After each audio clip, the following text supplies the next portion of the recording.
الرحيم. قال المؤلف رحمه الله تعالى في باب قول ما شاء الله وشئ.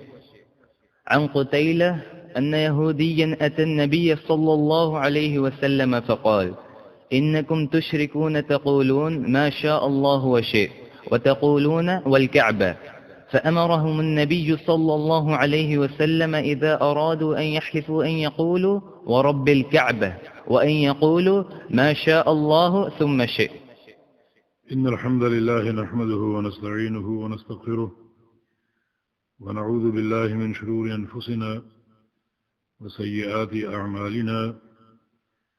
من يهده الله فلا مضل له ومن يضلل فلا هادي له، وأشهد أن لا إله إلا الله وحده لا شريك له، وأشهد أن محمدا عبده ورسوله. أما بعد، فإن أصدق الكلام كلام الله، وأحسن الهدي هدي محمد صلى الله تعالى عليه وسلم، وشر الأمور محدثاتها، وكل محدثة بدعة، وكل بدعة ضلالة، وكل ضلالة في النار. من يطع الله ورسوله فقد رشد واهتدى، ومن يعص الله ورسوله فقد ضل وغوى. اللهم صل على محمد وعلى آل محمد كما صليت على إبراهيم وعلى آل إبراهيم إنك حميد مجيد. اللهم بارك على محمد وعلى آل محمد كما باركت على إبراهيم وعلى آل إبراهيم إنك حميد مجيد. سبحانك لا علم لنا إلا ما علمتنا إنك أنت العليم الحكيم. رب اشرح لي صدري ويسر لي أمري واحلل عقدة من لساني يفقه قولي. وبعد، باب قول ما شاء الله وشئت. اس باب میں جو مرکزی مسئلہ ہے وہ اللہ تعالیٰ کی مشیت کا ہے. ہر قسم کی مشیت اللہ تعالیٰ کے لیے ہے، اور اس کائنات میں جو کچھ ہوا ہے یا ہو رہا ہے یا ہوتا رہے گا، سب اللہ رب العزت کی مشیت اور اللہ کے امر سے ہے.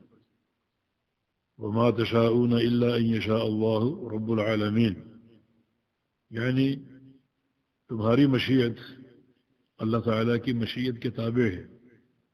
مستقل کسی انسان کی یا کسی فرشتے یا جن کی کوئی مشیت نہیں ہے. اللہ تعالیٰ ہی کے لیے مشیت ہے، اور اسی کا امر اس کائنات پر نافذ ہے. لہذا یہ جملہ ما شاء اللہ وشئت کہنا شرک ہوگا، جس کا معنی ہے جو اللہ چاہے اور جو آپ چاہیں. تلفظ کی حد تک یہ شرک اصغر ہے، زبانوں پر اس قسم کا جملہ آ جاتا ہے. لیکن اگر کوئی شخص دل میں یہ عقیدہ رکھتا ہو جو ما شاء اللہ وشئت کہہ کر کہ جو آپ چاہیں، کہ آپ کی مشیت بھی مستقل ہے، اللہ تعالیٰ جیسی ہے، تو پھر یہ شرک اکبر ہوگا. مشیت صرف اللہ تعالیٰ کے لیے ہے.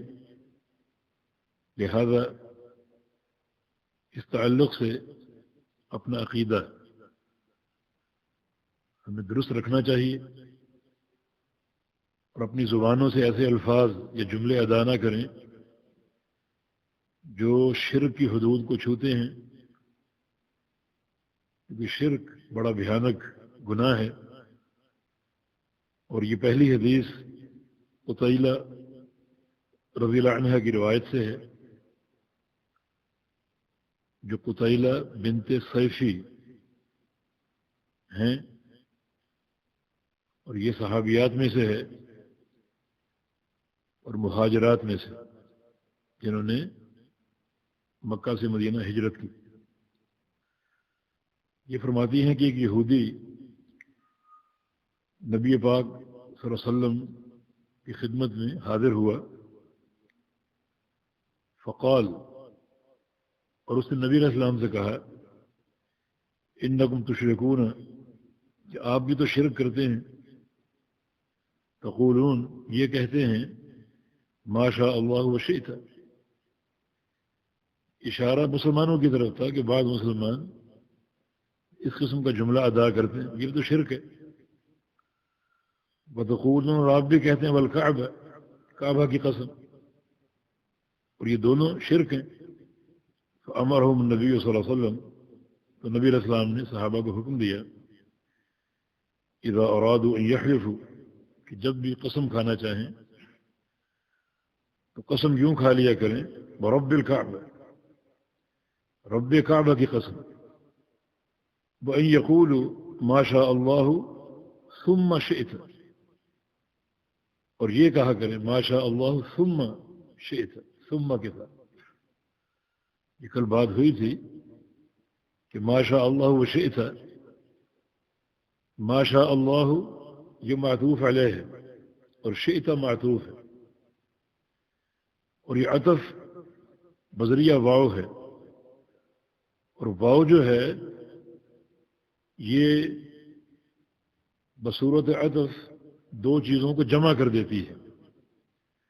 یہاں دو چیزیں جمع ہو گئیں، جو اللہ چاہے اور جو آپ چاہیں، اور بظاہر ان دونوں کا جمع ہونا مساوات کا تقاضا کر رہا ہے۔ وہ بندے کے دل میں یہ مساوات نہ ہو، اس کو شریعت نے شرکی اثر قرار دیا ہے،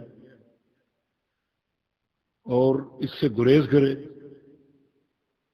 اور یوں کہہ دے ما شاء اللہ ثم ما شئت۔ ثم میں تاخیر ہے، تراخی ہے، یہ بھی عطف ہی ہے، لیکن یہ عطف برائے جمع نہیں ہے، بلکہ اس میں تاخیر ہے کہ اللہ چاہے پھر یہ اس کے بعد جو آپ چاہیں۔ اس سے کیا ہوگا؟ آپ کی مشیت مستقل نہیں ہے، آپ کسی مشیت کے مالک نہیں ہیں، بلکہ آپ کی مشیت، آپ کا ارادہ اور اختیار اللہ تعالیٰ کی مشیت کے تابع ہے۔ یوں کہہ لیا کریں۔ اس تعلق سے تین طرح کے جملے ہیں۔ سب سے مکمل اکمل جملہ ما شاء اللہ وحدہ، جو صرف اللہ چاہے، یہ کہنا چاہیے، ما شاء اللہ وحدہ، جو صرف اللہ چاہے۔ یہ سب سے کامل اور اکمل جملہ ہے، مکمل جملہ، جو توحید کی اساس پر ہے، اور اس میں کسی قسم کے شرک کا کوئی شائبہ نہیں ہے۔ اس کے بعد ما شاء اللہ وشئت، یہ حرام ہے، یہ ناجائز ہے۔ اس میں عطف بذریعہ واو ہے جو دونوں مشیتوں کو جمع کر رہی، جس سے سننے والے کو تاثر مل سکتا ہے کہ دونوں مشیتیں مستقل ہیں، یہ حرام ہے۔ اور اگر یہ جملہ ادا کرنے والے کا عقیدہ یہی ہو کہ اللہ تعالیٰ کی طرح آپ کی مشیت بھی مستقل ہے، تو پھر یہ شرک اکبر ہے۔ اور تیسرا جملہ ما شاء اللہ ثم ما شئت، یہ جائز ہے، کیونکہ اس میں ثم سے جو تراخی حاصل ہو رہی ہے وہ اس بات پر دلالت کر رہی ہے کہ آپ کی مشیت مستقل نہیں، بلکہ آپ کی مشیت اللہ تعالیٰ کی مشیت کے تابع ہے۔ یہ حدیث سنن نسائی میں ہے صحیح سند کے ساتھ، اور اس سے ایک بات اور معلوم ہوئی کہ حق کی بات، یہ حق کا کلمہ کسی سے مل جائے تو وہ قبول کر لینا چاہیے۔ یہ بات یہودی نے کہی تھی، اور نبی علیہ السلام نے اس کو قبول کر لیا، اور صحابہ کو حکم دے دیا کہ تم بالکعبہ نہ کہو اور ما شاء اللہ وشئت نہ کہو۔ حالانکہ یہودی مبغوض ترین قوم، ان اشد الناس عداوۃ للذین آمنوا الیہود، ہمارے سب سے بڑے دشمن ہیں جن کی عداوت معروف ہے، مسلم، مگر پھر بھی کلمہ حق ان کی طرف سے آیا اور وہ قبول کر لیا گیا۔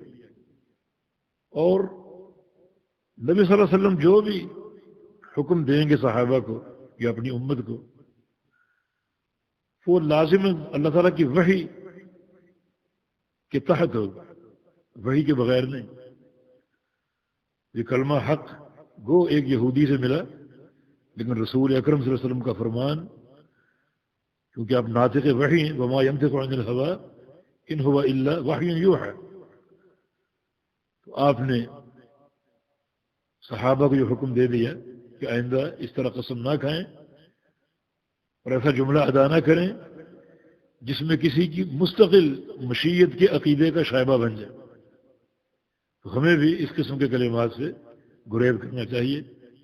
الحکمت ضالۃ المؤمن، حکمت کی بات، دانائی کی بات، حق بات ہر مومن کا گمشدہ سامان، اس کے حقدار ہم ہی ہیں، وہ کہیں سے بھی آئے اسے قبول کر لینا چاہیے۔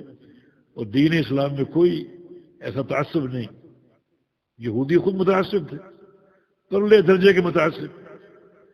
عبداللہ بن سلام کا واقعہ معروف ہے، انہوں نے آ کر اسلام قبول کر لیا، نبی علیہ السلام کے بارے میں علامتیں پڑھ رکھی تھی تورات میں، مگر قوم کا پروپیگنڈا کہ وہ ساحر ہیں، جھوٹے ہیں اور شاعر ہیں اور جادوگر ہیں، اس بنا پر قریب نہیں آ رہے تھے۔ لیکن جو تورات نے پڑھا تھا وہ سارا منطبق ہو رہا تھا، تو نبی علیہ السلام کے قریب آ گئے دیکھنے کے لیے کہ آپ کیا ہیں، دیکھیں سنیں۔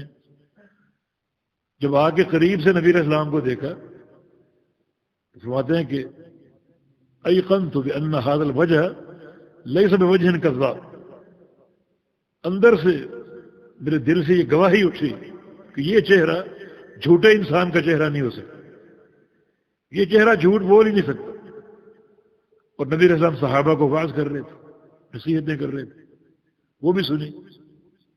افشوا السلام واطعموا الطعام ولینوا الکلام وصلوا باللیل والناس نیام تدخلوا الجنۃ بسلام، سلام عام کرو، بھوکوں کو کھانا کھلاؤ، گفتگو نرم کرو، جب دنیا سو رہی ہو تو تم اٹھ کر نماز پڑھو، تہجد کا اہتمام کرو۔ یہ کام کرو گے تو تدخلوا الجنۃ بسلام، بڑی سلامتی کے ساتھ جنت میں داخل ہو جاؤ گے۔ اسلام قبول کر لیا عبداللہ بن سلام نے، نبی علیہ السلام کا چہرہ دیکھ کر اور آپ کی یہ گفتار، یہ باتیں سن کر، یہ فرامین سن کر۔ اسی وقت کچھ یہودی دور سے آتے دکھائی دی، لگا کہ اسی راستے سے گزریں گے۔ عبداللہ بن سلام نے کہا کہ میں چھپ جاتا ہوں، آپ ان سے میرے بارے میں پوچھئے گا، ان پر ایک حجت قائم ہو جائے۔ چھپ گئے، یہودی قریب آ گئے، آپ نے روک لیا انہیں، پوچھا کہ کیف الرجل فیکم عبداللہ بن سلام، عبداللہ بن سلام کیسا انسان ہے؟ کہا کہ سیدنا وابن سیدنا، تمہارا سردار، ہمارے سردار کا بیٹا ہے۔ فرمایا کہ اگر وہ اسلام قبول کر لے، کہنے لگے یہ ممکن ہی نہیں کہ وہ اسلام قبول کر لے۔ عبداللہ بن سلام چھپے ہوئے تھے، باہر آ گئے اور فرمایا کہ اشہد ان لا الہ الا اللہ وان محمدا عبدہ ورسولہ۔ یہودی کھڑے کھڑے مکر گئے۔ ہم نے نہ کہا تھا کہ سیئنا وابن سیئنا، دال کو حمزہ کر دی، پہلے سیدنا کہا تھا، دال کو حمزہ، سیئنا وابن سیئنا۔ ہم نے کہا تھا بڑا برا ہے، اس کا باپ بھی بڑا برا ہے۔ تعصب، حق جانتے تھے، پہچانتے تھے، مگر قبول نہیں کرتے تھے۔ اس لیے قرآن نے غیر المغضوب، مغضوب کہا ہے، مغضوب علیہ، اللہ کے غضب کے مستحق۔ غضب کا مستحق وہ ہوتا ہے جو حق کو پہچانے اور قبول نہ کرے۔ اور ضال کون ہوتا ہے؟ جس میں عمل کا جذبہ ہو مگر اس کے عمل کی اساس حق نہ ہو، اللہ کی وحی نہ ہو۔ یہ نصارہ تھا، یہودی متعصب تھے، دین اسلام میں ایسا کوئی تعصب نہیں۔ وَلَهُ أَيْضًا عن ابن عباس رضی اللہ عنہما، یہ سنن نسائی کی حدیث ہے، عبداللہ بن عباس سے مروی ہے، ان رجلا قال للنبی صلی اللہ علیہ وسلم، کہ ایک شخص نے نبی علیہ السلام سے کہا ما شاء اللہ وشئت، وہی جملہ جو اللہ چاہے اور آپ چاہیں۔ تو رسول اللہ صلی اللہ علیہ وسلم نے کیا فرمایا؟ اجعلتنی للہ ندا، کیا تم نے مجھے اللہ کا شریک بنا دیا؟ بل ما شاء اللہ وحدہ، صرف یہ کہو جو صرف اللہ چاہے، اللہ ہی کی مشیت ہے، اسی کا امر نافذ، صرف یہ کہا کرو ما شاء اللہ وحدہ۔ یہ جملہ بعض لوگ کہا کرتے تھے، آگے آپ پڑھیں گے کہ نبی علیہ السلام کو اس بات کا علم تھا مگر آپ نے روکا نہیں، کیونکہ اللہ تعالیٰ کی وحی سے ایسی کوئی ممانعت ابھی نازل نہیں ہوئی تھی، اور جب یہ بات سامنے آ گئی اور آپ ناطق وحی، پھر آپ نے مستقل اس سے روک دیا ما شاء اللہ وشئت کہنے سے۔ جی۔ ولابن ماجه عن قفيل أخي عائشة لأمها قال: رأيت كأني أتيت على نفر من اليهود فقلت: إنكم لأنتم القوم لولا أنكم تقولون عزير ابن الله. قالوا: وإنكم لأنتم القوم لولا أنكم تقولون ما شاء الله وشاء محمد. ثم مررت بنفر من النصارى فقلت: إنكم لأنتم القوم لولا أنكم تقولون المسيح ابن الله. قالوا: وإنكم لأنتم القوم لولا أنكم تقولون ما شاء الله وشاء محمد. فلما أصبحت أخبرت بها من أخبرت، ثم أتيت النبي صلى الله عليه وسلم فأخبرته، فقال: هل أخبرت بها أحدا؟ قلت: نعم. قال: فحمد الله وأثنى عليه، ثم قال: أما بعد، فإن طفيلا رأى رؤيا أخبرا بها من أخبر منكم، وإنكم قلتم كلمة كان يمنعني كذا وكذا أن أنهاكم عنها، فلا تقولوا ما شاء الله وشاء محمد، ولكن قولوا ما شاء الله وحده. جزاک اللہ خیر۔ فحمد اللہ پڑھیں، فحمد اللہ نہیں، فحمد اللہ۔ اور ما کان یمنعنی، ما کان یمنعنی، یہ حدیث ابن ماجہ میں ہے، اور اس کے راوی ہیں طفیل رضی اللہ عنہ، جو کہ سیدہ عائشہ صدیقہ رضی اللہ عنہ کے بھائی تھے والدہ کی طرف سے، یہ اخیافی بھائی کہلاتے ہیں، والدہ کی طرف سے، ماں کی طرف سے بھائی تھے۔ طفیل فرماتے ہیں کہ رأیت کأنی اتیت علی نفر من الیہود، میں نے خواب دیکھا ایک کہ جیسے میں ایک یہودیوں کی جماعت کے پاس آیا ہوں، یہ خواب دیکھ رہے ہیں۔ قلت، میں نے یہود سے کہا کہ انکم لانتم القوم، کہ تم ایک اچھی قوم ہو، ایک کامل قوم ہو، لولا انکم تقولون عزیر ابن اللہ، اگر تم یہ نہ کہو کہ عزیر اللہ کا بیٹا ہے۔ یہ ایک بڑا ہیبت ناک اور خطرناک عقیدہ کہ تم عزیر علیہ السلام کو اللہ کا بیٹا قرار دیتے ہو، اتنا بڑا غلو اگر تم نہ کرو تم اچھی قوم ہو۔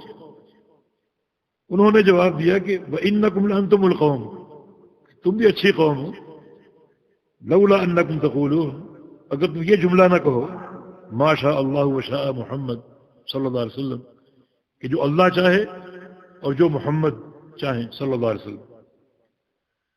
ثم مررت بنفر من النصارى، پھر میں خواب ہی میں کچھ عیسائیوں کے پاس سے گزرا، فقلت، میں نے کہا انکم لانتم القوم، کہ تم اچھی قوم ہو اور کامل قوم ہو، لولا انکم تقولون المسیح ابن اللہ، اگر تم یوں نہ کہو کہ مسیح یعنی عیسیٰ علیہ السلام اللہ کے بیٹے ہیں۔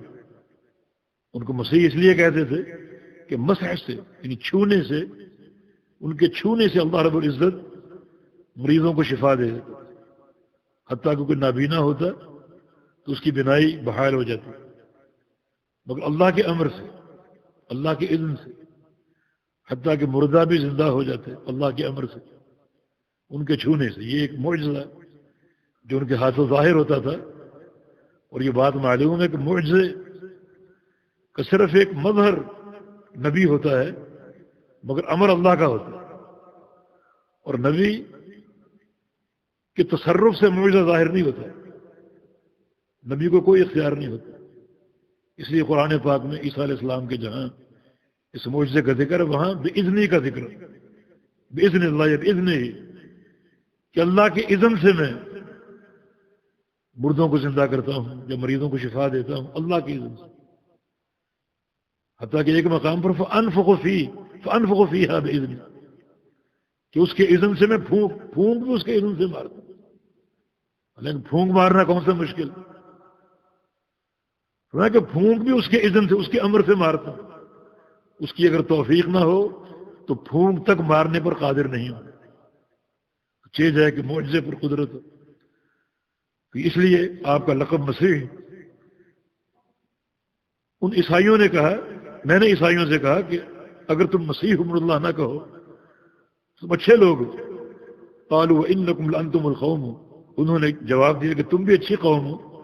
لولا انکم تقولون، اگر تم یہ جملہ نہ کہا کرو ما شاء اللہ وشاء محمد صلی اللہ علیہ وسلم کہ جو اللہ چاہے اور محمد چاہے صلی اللہ علیہ وسلم. فلما اصبحت، جب صبح ہوئی میں نے صبح کی، اخبرت بها من اخبرت، میں نے جو کوئی ساتھی ملا تو ایک آدھ اس کو اس خواب کی اطلاع دی، یہ خواب اس کو سنایا، بیان کیا. ثم اتیت النبی صلی اللہ علیہ وسلم، پھر میں رسول اللہ صلی اللہ علیہ وسلم کے پاس آیا. اور خواب کا ضابطہ بھی یہی ہے کہ جب کوئی ایسی خواب دیکھ لو تو پھر یہ دیکھو کہ سب سے بہتر انسان کون ہے جس سے خواب کا ذکر کرو. خواب کی دو قسمیں ہیں، اچھا خواب اور برا خواب. برا خواب دیکھو تو کسی کو بیان نہ کرو بلکہ خاموشی سے کچھ صدقہ کر دیا کرو تاکہ اگر کوئی شر کا پہلو ہے تو اس صدقے کی برکت سے وہ ٹل جائے. اور اگر اچھا خواب دیکھو تو وہ اچھوں کو بیان کرو جو بہت اچھے ہوں تاکہ اچھی تعبیر وہ کر سکے. بعض اوقات ہر آرے غیرے کو اگر خواب سناؤ گے اور خواہ مخواہ وہ تعبیر کر دے وہ تعبیر مسلط ہو سکتی. بہت اچھوں کا انتخاب کرو خواب کے لیے، جو کہ بعض اوقات خواب سے بھی دین کی باتیں معلوم ہوتی تھیں. اس لیے محمد الرسول اللہ علیہ وسلم خاص طور پہ فجر کے بعد جب انسان سو کر اٹھتا ہے اور بالکل فریش ہوتا ہے، تازہ دم ہوتا ہے، اور یہ وقت یعنی خواب کے علم کا اور اس کی تعبیر کا بہترین وقت ہوتا ہے. آپ پوچھتے ایکم رأى رؤیا، تم میں سے کس نے کوئی خواب دیکھا؟ اور کوئی صحابہ نے اہم خواب دیکھا ہوتا تو نبی علیہ السلام کو بتاتے. اور بعض اوقات رسول اللہ صلی اللہ علیہ وسلم کو خواب دیکھتے تو صحابہ کو فجر کے بعد سنایا کرتے تھے. صحیح بخاری میں سمرہ بن جندب کی حدیث ہے، کتاب الرؤیا میں، یعنی خواب کا مستقل ایک چیپٹر ہے صحیح بخاری میں، اس میں یہ حدیث مذکور ہے، یہ پڑھنے والی ہے. اس میں جبریل امین نبی علیہ السلام کو خواب میں اٹھا کر لے گئے اور جنت اور جہنم کے کچھ منظر دکھائے، برزخ کے مناظر. کچھ لوگوں کو عذاب ہو رہا ہے اور کچھ لوگوں کو جنت کی نعمت سے پہنچ رہے ہیں. یہ مختلف لوگ دکھائے، ان کے منظر دکھائے، ان کے مشہد دکھائے، ان کے گناہ بتائے، یہ ان کو عذاب کیوں ہو رہا ہے، اس کو عذاب کیوں ہو رہا ہے. یہ حدیث طویل حدیث ہے، یہ قابل مطالعہ ہے، اس کو ضرور پڑھیں.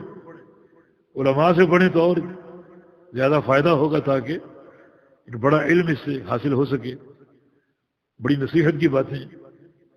تو یہ خواب کا معاملہ. چنانچہ نبی علیہ السلام کے پاس آ گئے اس خواب کے لیے، اس خواب کی تعبیر کے لیے. قال هل اخبرت بها احد، رسول اللہ صلی اللہ علیہ وسلم نے پوچھا تم نے یہ خواب کسی کو سنایا ہے؟ قلت نعم، عرض کیا کہ جی ہاں. قال فحمد اللہ، تو آپ نے اللہ کی تعریف کی، اللہ الحمدللہ کہا، واثنى علیہ، اللہ کی ثنا کی.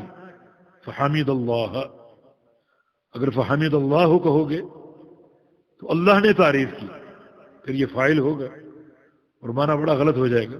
فحمد اللہ، رسول اللہ صلی اللہ علیہ وسلم نے اللہ کی تعریف کی. واثنى علیہ، اور اللہ کی ثنا بیان کی. رسول کریم صلی اللہ علیہ وسلم کوئی اہم بات ارشاد فرمانا چاہتے تو وہ بات اللہ کی حمد و ثنا سے شروع کرتے تھے. ثم قال اما بعد، پھر آپ نے اما بعد فرمایا کہ اللہ تعالیٰ کی تعریف کے بعد، اللہ کی ثنا کے بعد، فإن طفیل رأى رؤیا، طفیل نے خواب دیکھا ہے، اخبر بها من اخبر منکم، اور تم میں سے بعض کو وہ خواب سنا بھی دیا ہے، وإنکم قلتم کلمة کان یمنعنی کذا وکذا ان انہاکم عنہا، تم یہ جملہ کہا کرتے تھے ما شاء اللہ وشئت، یہ جملہ تم کہا کرتے تھے کان یمنعنی کذا وکذا، مگر مجھے روکتی تھی یہ اور یہ بات، مثلا حیا یا شرم، ان انہاکم عنہا، کہ میں تمہیں اس سے روکوں، میں تمہیں اس سے روکوں، کچھ حیا مانے تھی۔ مقصد یہ تھا کہ اللہ تعالیٰ کی طرف سے کوئی نہیں وارد نہیں ہوئی تھی، اور بظاہر ایک چھوٹی بات معلوم ہوتی تھی، لہذا وہ مجھے ناپسند تھا مگر میں نے روکا نہیں۔ اب بات کھل چکی ہے، اللہ تعالیٰ کی وحی آ چکی ہے، اور یہ جملہ انتہائی غلط ہے۔ فلا تقولوا ما شاء اللہ وشاء محمد صلی اللہ علیہ وسلم، اب تم ایسا ہرگز نہیں کہہ سکتے کہ ما شاء اللہ وشئت یا ما شاء اللہ وشاء محمد، جو اللہ چاہے اور جو محمد چاہے۔ یہ کائنات میں سب سے افضل انسان محمد رسول اللہ صلی اللہ علیہ وسلم ہے، ان کی بھی کوئی مشیت نہیں، کوئی مشیت نہیں۔ پچھلے بیان ہو چکا کہ دعوت دین آپ کا فریضہ ہے، آپ اللہ کے داعی بن کر آئے، دعوت کے معاملے میں بھی آپ کو مشیت نہیں دی، اختیار نہیں دیا۔ انک لا تہدی من احببت، جن سے آپ کو محبت ہے، جن کی ہدایت آپ چاہتے ہیں، آپ انہیں بھی ہدایت نہیں دے سکتے۔